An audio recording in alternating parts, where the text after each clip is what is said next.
Ignacio Lemetti, soy parte del equipo de meteorología de la Subsecretaría de Emergencia de la Provincia de Buenos Aires.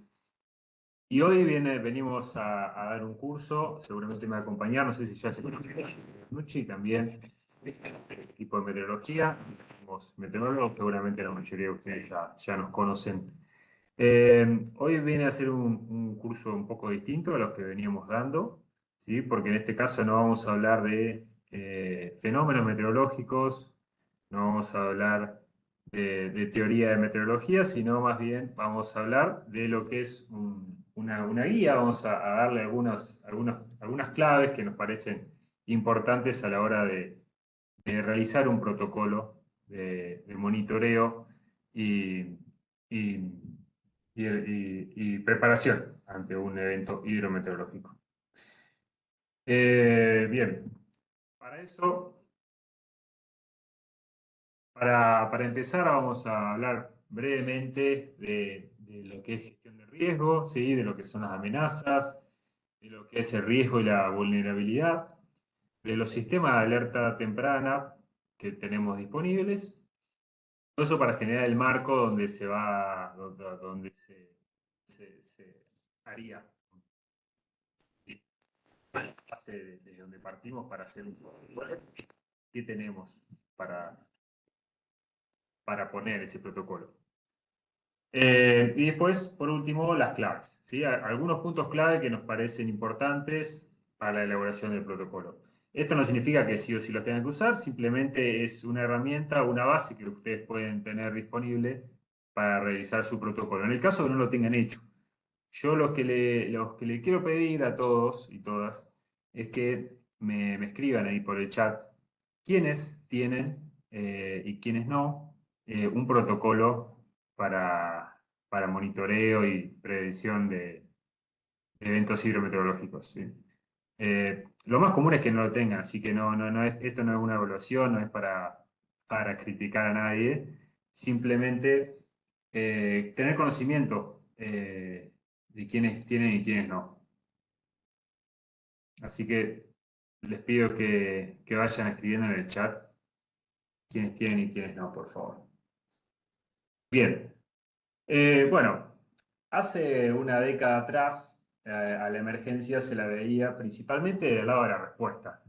O sea, cómo nos preparamos para responder ante una emergencia. Tenemos la emergencia, ¿cuál es la manera más eficaz de responder ante esa emergencia? ¿Sí? Aumentar recursos, capacitarnos mejor en respuesta, pero era ya una vez que tenemos la emergencia, ¿cómo respondemos? Y cada vez intentar responder mejor. Desde hace unos 10 años en adelante se empezó a ver desde otra perspectiva, se empezó a ver en distintas etapas de emergencia, desde un antes, un durante y un después. Lo que es el antes es cómo nos preparamos y cómo podemos hacer que los riesgos de las amenazas que se acercan, de las posibles amenazas, sean menores. Entonces la emergencia sea más controlada, ¿sí? Tengamos menores riesgos y la emergencia sea más controlada. Obviamente se continúa trabajando en cómo responder de la mejor forma. O sea, eso sería durante la emergencia. Y después de emergencia es, bueno, analizar qué pasó, cuáles fueron los impactos y cómo podemos trabajar para que en una próxima emergencia similar los riesgos sean menores y los impactos sean menores. ¿Sí? Esas son todas las etapas de lo que se llama la gestión de riesgo de desastres. Ustedes ya lo habrán escuchado varias veces y ya lo deben tener bastante claro. En cuanto a las amenazas, en lo que es la hidrometeorología, tenemos en la provincia de Buenos Aires tenemos una importante cantidad de amenazas, ¿sí? Desde vientos fuertes, tormentas fuertes, con lo que esto conlleva, pueden tener granizo, pueden tener ráfagas muy intensas, tornados, ¿sí? Estamos en una zona, estamos dentro de la zona donde es frecuente tener tornados, a pesar de que no nos parezca. Estados Unidos tiene la zona con más frecuencia de tornados y le seguimos nosotros acá, lo que es centro noroeste de Argentina y lo que es el sur de Brasil y Uruguay. Eh, Después, bueno, claramente ola de frío, ola de calor. bueno, rayos que están asociados a las tormentas, inundaciones urbanas y rurales, por lo cual tenemos un abanico de amenazas bastante grande. Después el concepto de riesgo y el concepto de vulnerabilidad. O sea, una amenaza conlleva riesgos, ¿sí? Tiene ciertos riesgos asociados. Ahora, esos riesgos van a depender también de qué tan vulnerable sea la localidad, el municipio donde esa amenaza es potencial a que suceda. Por ejemplo, no sé, una inundación, hay municipios, ustedes lo sabrán, que están mejor o menor preparados, que tienen más o menos riesgos. Si tienen mucha construcción en la zona cercana al río, por ejemplo, y ese río se desborda, construcciones que están a veces en los cauces de los ríos, y ese río aumenta su caudal y se desborda, van a ser mucho más vulnerables a ese tipo de amenazas, ¿sí? A lluvias intensas. En cambio, si no tienes construcciones cerca del cauce del río y está todo más controlado, dragado en el río, bueno, una inundación, un desborde del río puede tener riesgos menores, ¿sí? Porque el municipio es menos vulnerable, ¿sí? La zona cercana al río es menos vulnerable que en otros. Por lo cual, una amenaza conlleva un riesgo, pero ese riesgo también va a depender de cada municipio y de la vulnerabilidad que tiene. Así, igual con otro tipo de fenómenos, por ejemplo, el viento.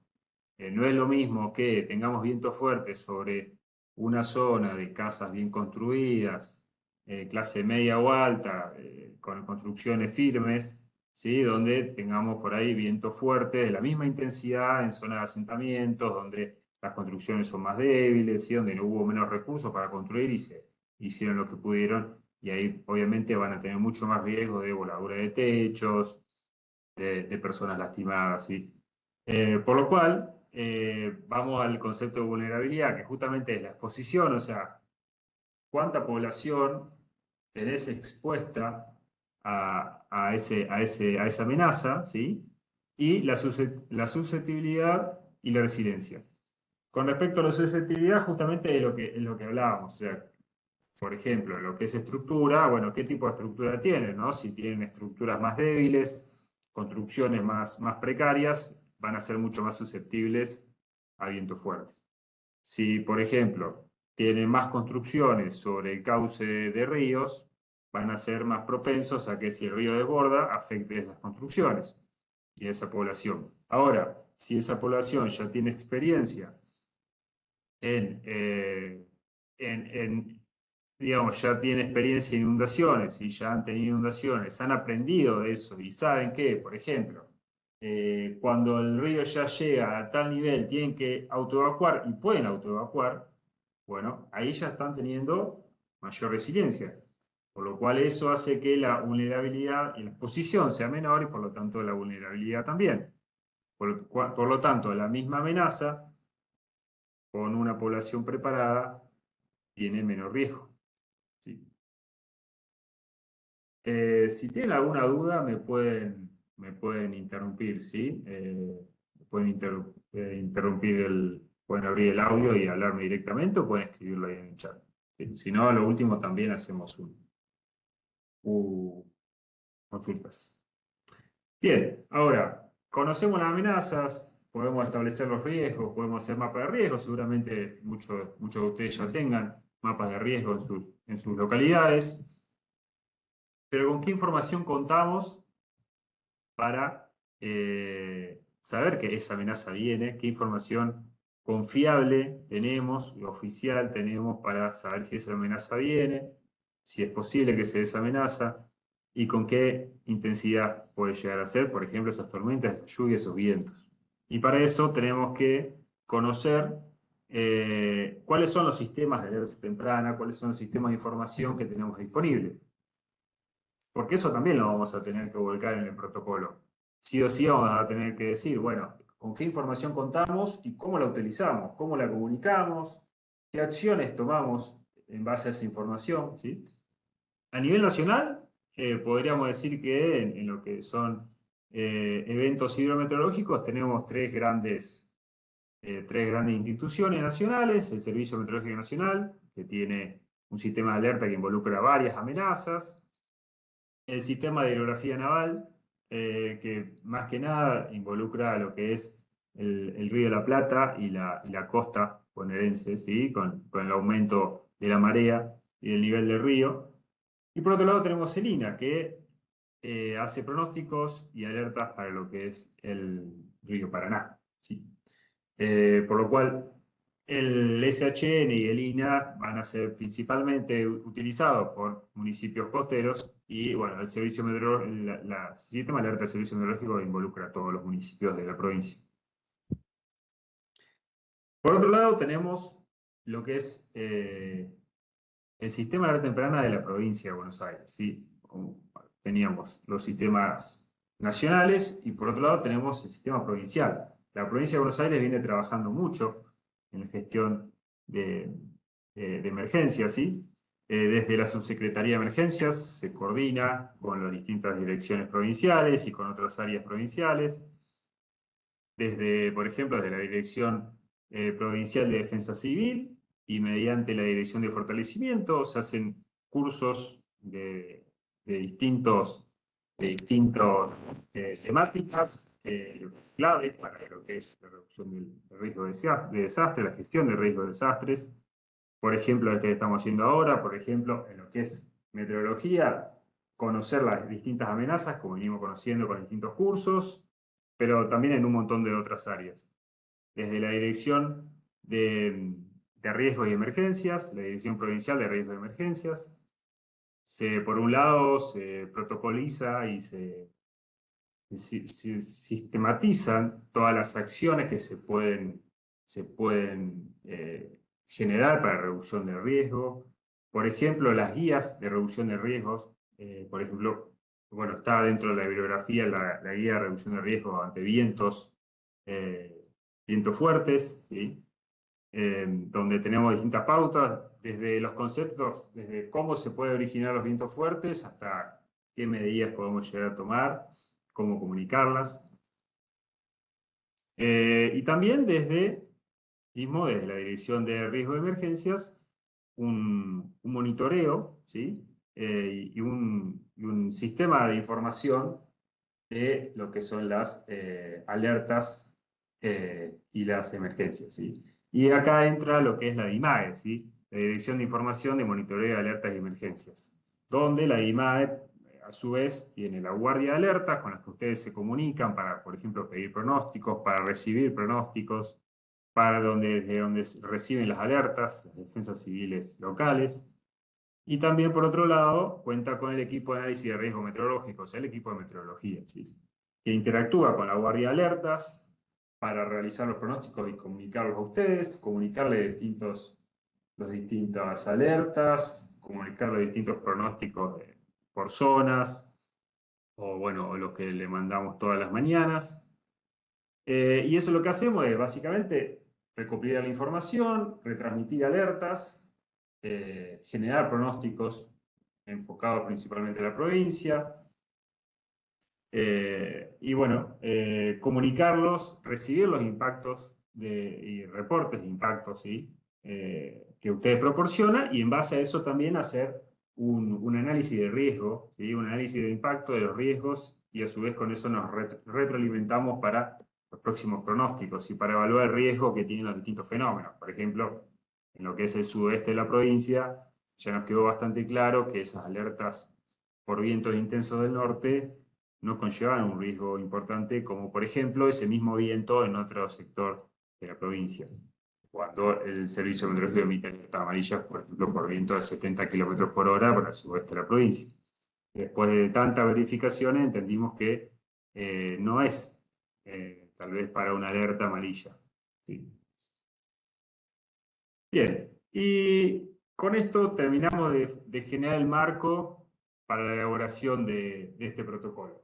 Esta guía, estas claves que les voy a presentar a continuación, se basan en la guía para la elaboración de un protocolo municipal y monitoreo de preparación ante eventos hidrometeorológicos que está haciendo la Dirección Provincial de Riesgo de Emergencias. ¿Sí? Todavía no está terminado el trabajo, pero está en proceso, y se basa en un protocolo de un municipio de la provincia que resultó exitoso. Bien, entonces, de ahora en más lo que le voy a ir mostrando son las distintas claves o los distintos puntos que ustedes pueden usar como base para elaborar su protocolo. Por un lado, el listado de autoridades municipales, ¿sí? Básicamente colocar un listado de las autoridades municipales a cargo en el momento de la elaboración del protocolo, ¿sí?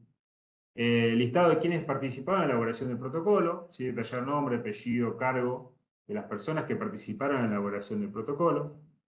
Un índice, ¿sí? Que detalla cada parte del protocolo y el número de páginas que cuenta ese protocolo. Por otro lado, un cuadro de control de cambios, ¿sí?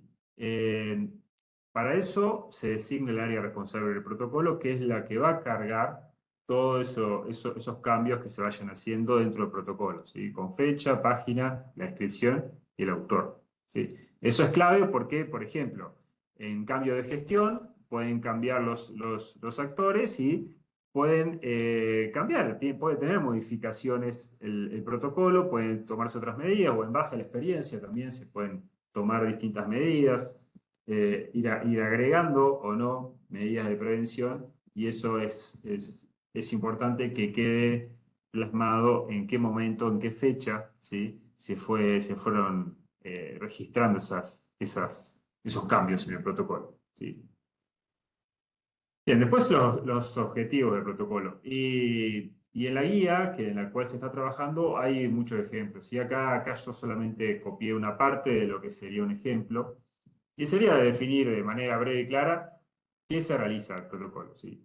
¿Para qué se realiza el protocolo? Por ejemplo, el objetivo general podría ser establecer una guía de procedimientos coordinados que permitan fortalecer las capacidades locales para monitorear las amenazas, orientar adecuadamente las acciones de preparación de los organismos locales, y como objetivos específicos, ordenar y mejorar la información utilizada por el monitoreo de eventos hidrometeorológicos, por ejemplo, con los distintos sistemas de alerta temprana, identificar las acciones y recursos locales para hacer frente a distintos eventos hidrometeorológicos, ¿sí? Con qué cuenta el municipio, ¿sí? Y articular este protocolo con los protocolos internos de preparación de actores locales y provinciales vinculados. O sea, si ya el municipio tiene un protocolo más general, bueno, articularlo con este protocolo para eventos hidrometeorológicos, ¿sí? Por ejemplo. O distintos actores dentro del municipio o incluso provinciales. Las áreas municipales involucradas y los roles. Bueno, es algo bastante obvio y es clave, ¿no? Listar las distintas áreas municipales que deben involucrarse en el protocolo, en cada uno de los eventos, y cuál va a ser el rol si ocurre un evento hidrometeorológico, ¿sí? Y en cada área, ¿quién funcionará de enlace, ¿sí? ¿Con quién nos vamos a comunicar del área de, no sé, con quién nos vamos a comunicar de bomberos, con quién nos vamos a comunicar de espacios verdes, por ejemplo, ante vientos fuertes y caída de árboles, ¿sí? ¿Quién va a ser el enlace de comunicación de cada área? Que no quede como, bueno, ¿a quién llamamos? Bueno, sí, tiene que estar bien claro aquí con quién nos vamos a comunicar. Y si durante durante la emergencia se activan instancias organizativas específicas, por ejemplo, si ya la emergencia toma un carácter un poco más importante, una Junta Municipal de Defensa Civil, un comando, un COE, un comité de crisis o similar, ¿qué áreas la conformarán? ¿Sí? ¿Qué áreas conforman cada uno de esas instancias y dónde va a operar cada una de esas instancias? Después, los recursos para la previsión de eventos hidrometeorológicos severos en el municipio. Esto es a lo que voy con qué información contamos, o sea, por ejemplo, sistemas de alerta temprana nacionales, sistemas de alerta temprana provinciales, ¿sí? Listar con qué recursos se cuenta el municipio para monitorear el estado del tiempo y hacer un seguimiento del fenómeno potencialmente dañino y prever su ocurrencia, ¿sí? Como le decía, CMN, el INA, el SHN a nivel nacional, la IMAE a nivel provincial. Y pueden haber otras fuentes de información.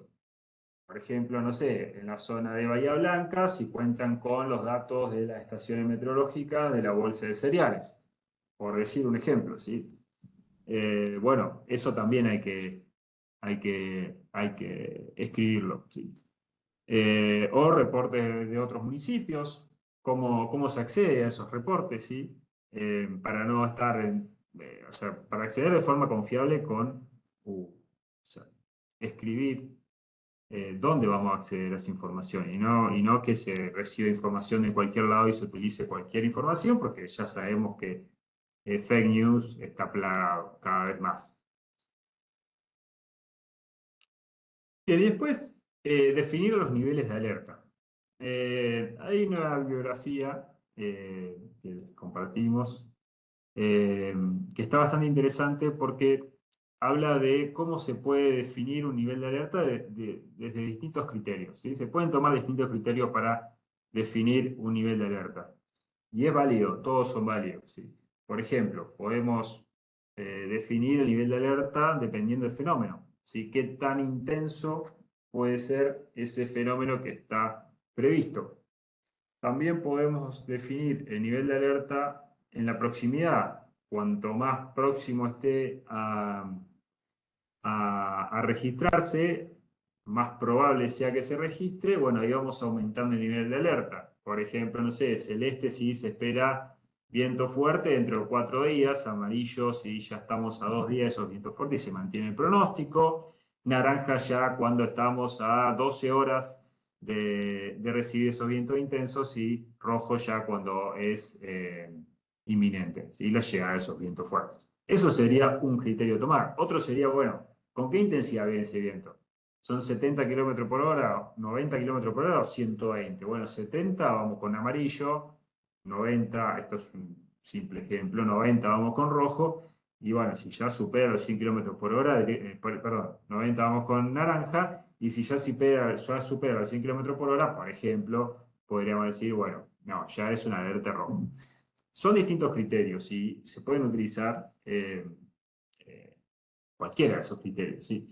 Y lo que es importante es definir con qué criterio se va a trabajar y que quede escrito, ¿sí? Todo esto tiene que quedar escrito, porque si no queda escrito de palabra, a las palabras se las lleva el viento, lo importante es que quede escrito y que si cambian las autoridades, si hay modificaciones en las áreas, alguien pueda venir, leer ese protocolo y entender cómo funciona todo, porque después cuando llega la emergencia no hay tiempo para ver a ver cómo se hacía. Eso ya tiene que estar de antemano.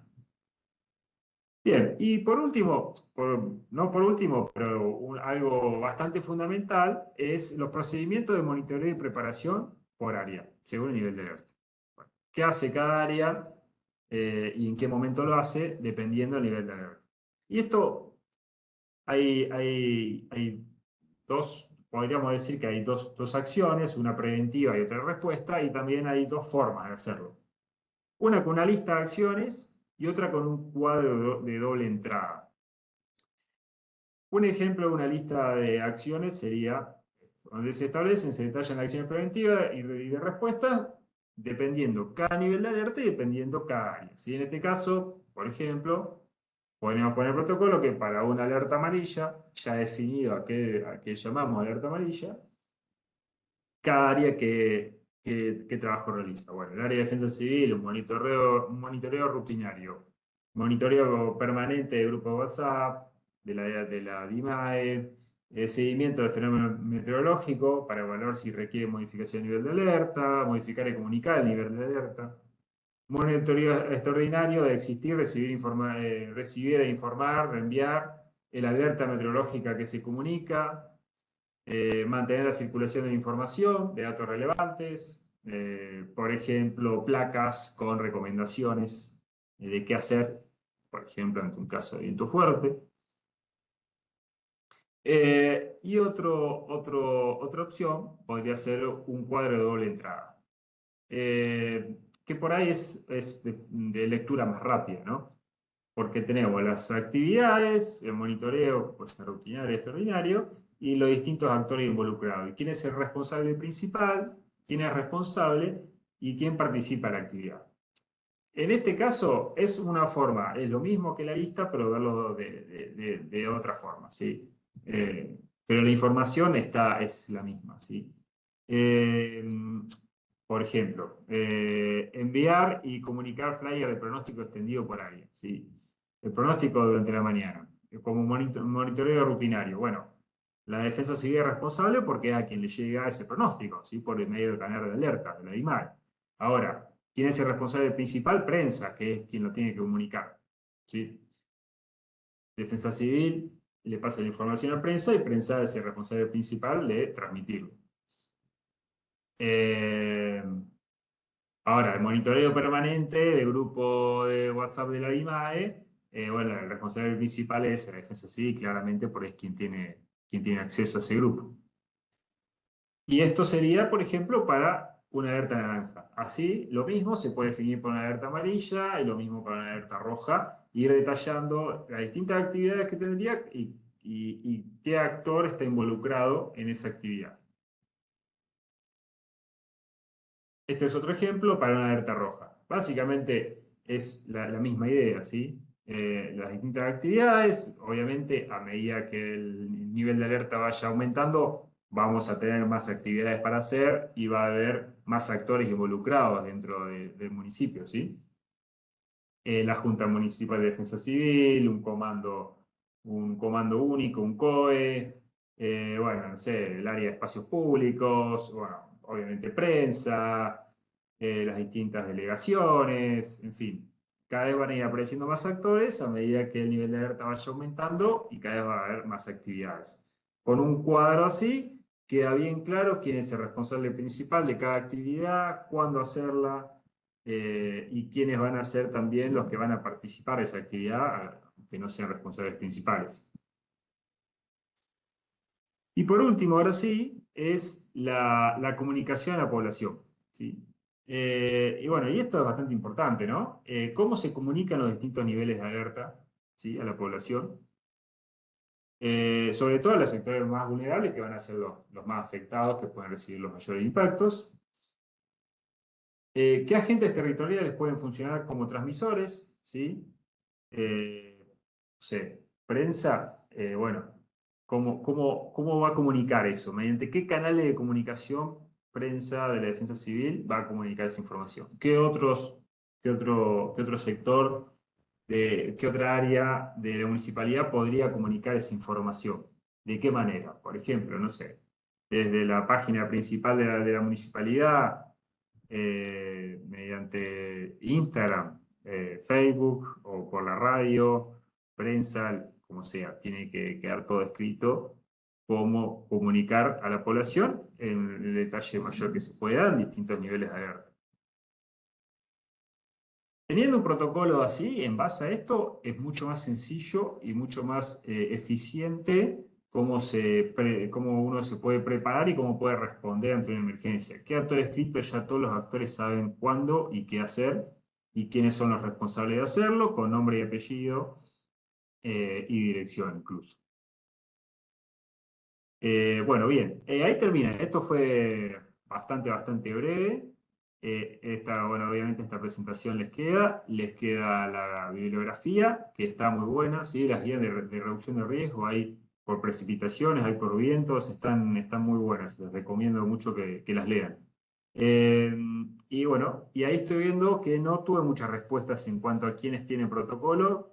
San Antonio Areco hay un protocolo que surge directamente del área de gestión de riesgo, genial, gracias a Ezequiel.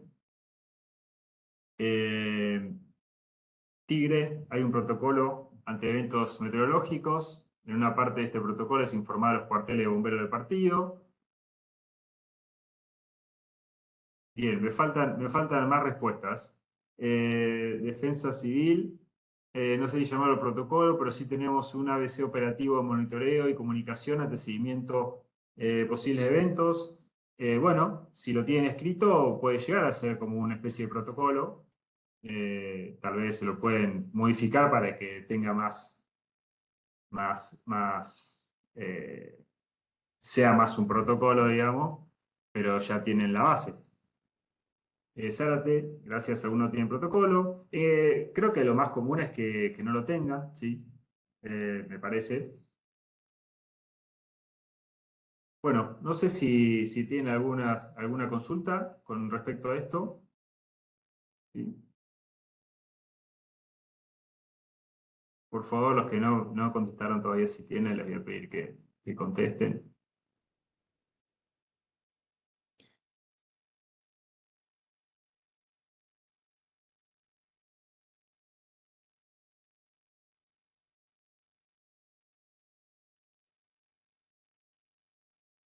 Pueden abrir el micrófono si quieren, o escribir por el chat.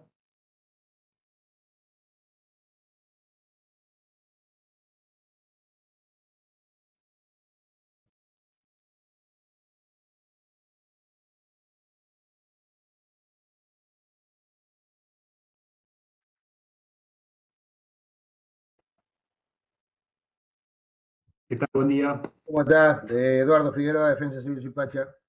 ¿Qué tal, Eduardo? Ahí te había puesto yo, o sea, nosotros tenemos un ABC, en realidad lo tenemos, por ejemplo, en el grupo el cuerpo, el monitoreo, tenemos, ¿viste cómo tienen las estaciones de servicio?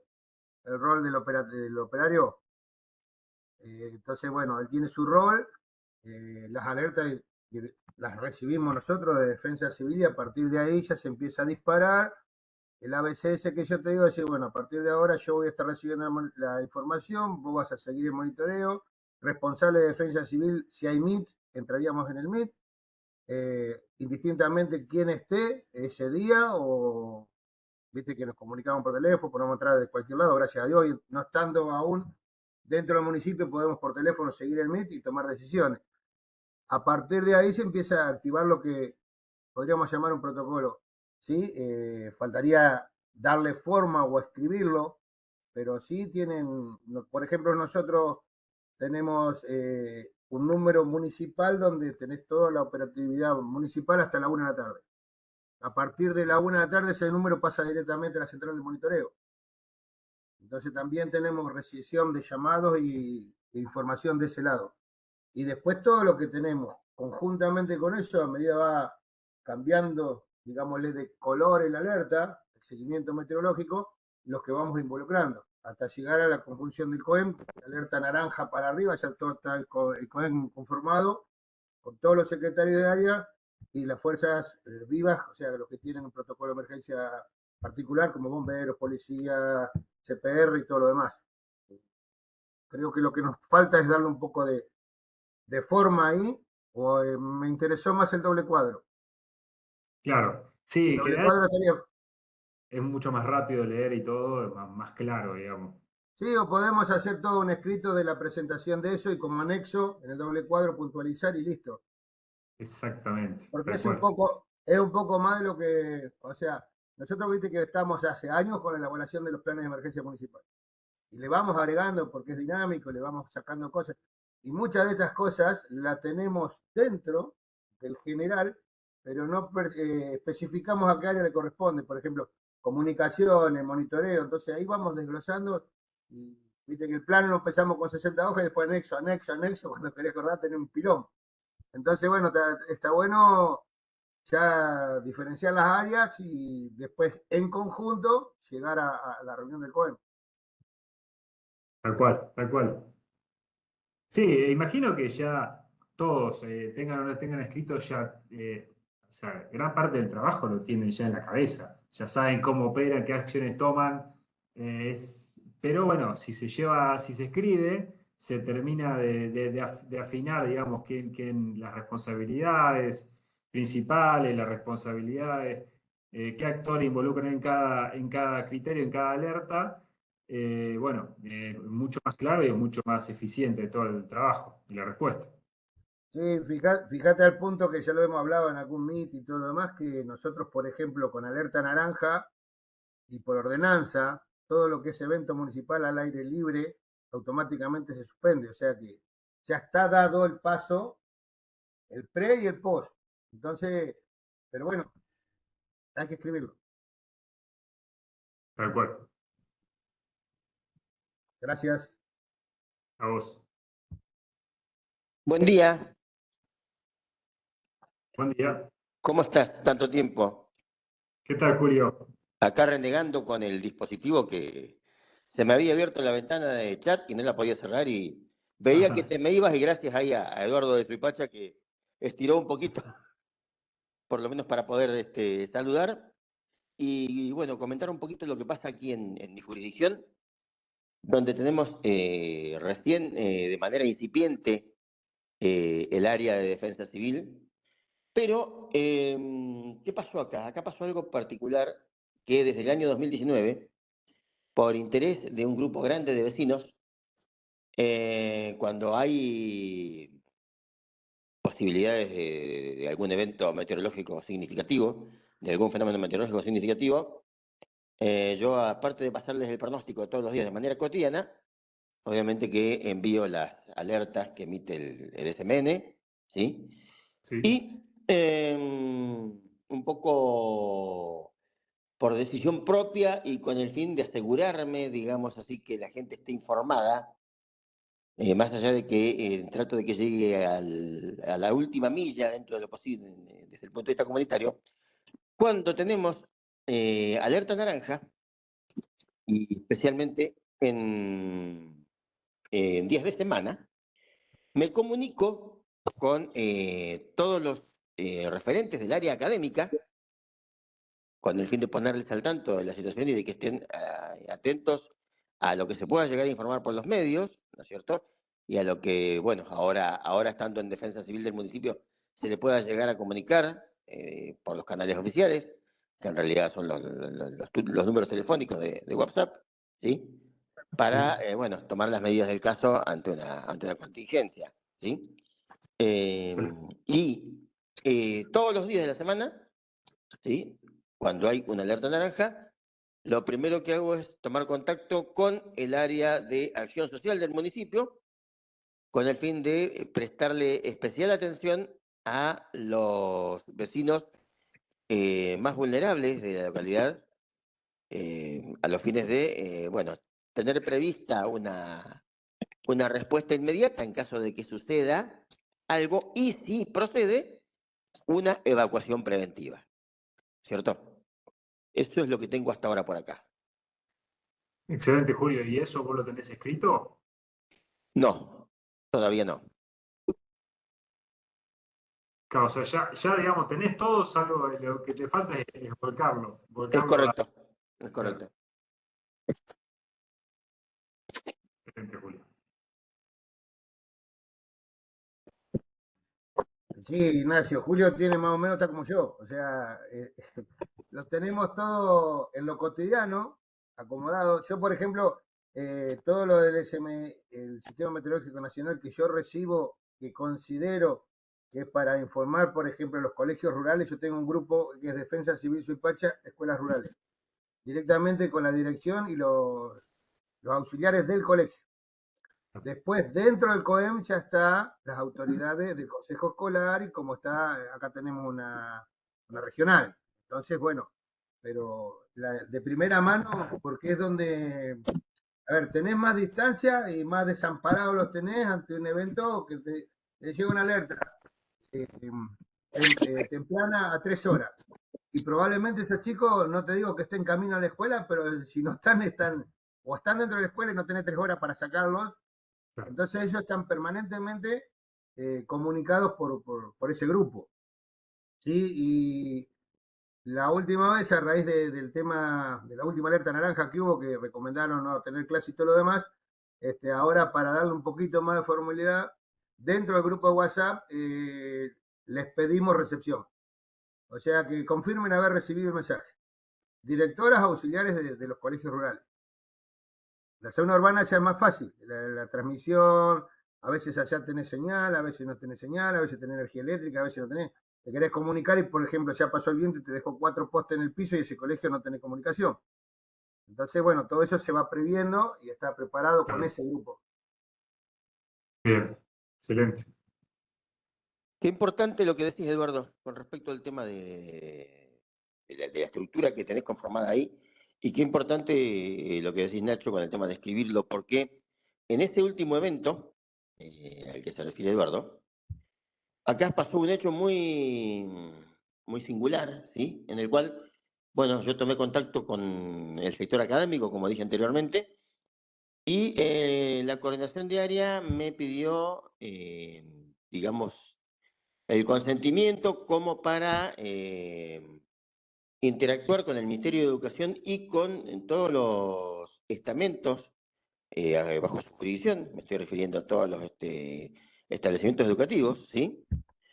Y bueno, evidentemente le dieron el visto bueno desde Educación como para que lo difundiera y pusiese sobre aviso a los docentes, ¿sí? De la situación que se estaba planteando. Bueno, resulta ser que una docente de aquí de mi localidad, de Macachín, da clase en Alpachiri, que está a 25 kilómetros al sur, ¿sí? La ruta está en bastante mal estado por un masivo tránsito de transporte pesado. Y cuando se producen grandes acumulados en cortos periodos de tiempo, las deformaciones que tiene la ruta se llenan de agua y no son visibles. Bueno, una docente, como les decía, que da clase en Alpachiri, tomó muy en serio el aviso de alerta naranja que había emitido el SMN y que nosotros replicamos y no concurrió a clase. Resulta ser que al día siguiente del mismo área donde les habían recomendado seguir con atención y prestar atención y cumplir, digamos así, con las recomendaciones que se emitían tanto desde el SMN como desde Defensa Civil, se la cuestionó y la docente tuvo que terminar demostrando con pruebas ella misma, porque nadie le dio apoyo, de que realmente era justificada, mejor dicho, la no concurrencia a su lugar de trabajo por el evento meteorológico. Entonces, qué importante lo que se plantea de escribir, ¿no es cierto? De darle un carácter legal, de darle un sustento legal, como para que después no pasen estas cosas, ¿no? Claro, Julio, porque vos ahí estás definiendo una vulnerabilidad que tiene esa zona con respecto a una amenaza que es la lluvia. Por, No sería el mismo riesgo si tuvieran una ruta nueva, una autovía bien pavimentada, a tener una ruta toda rota que claramente te aumenta muchísimo más el riesgo. por supuesto, sí, sí.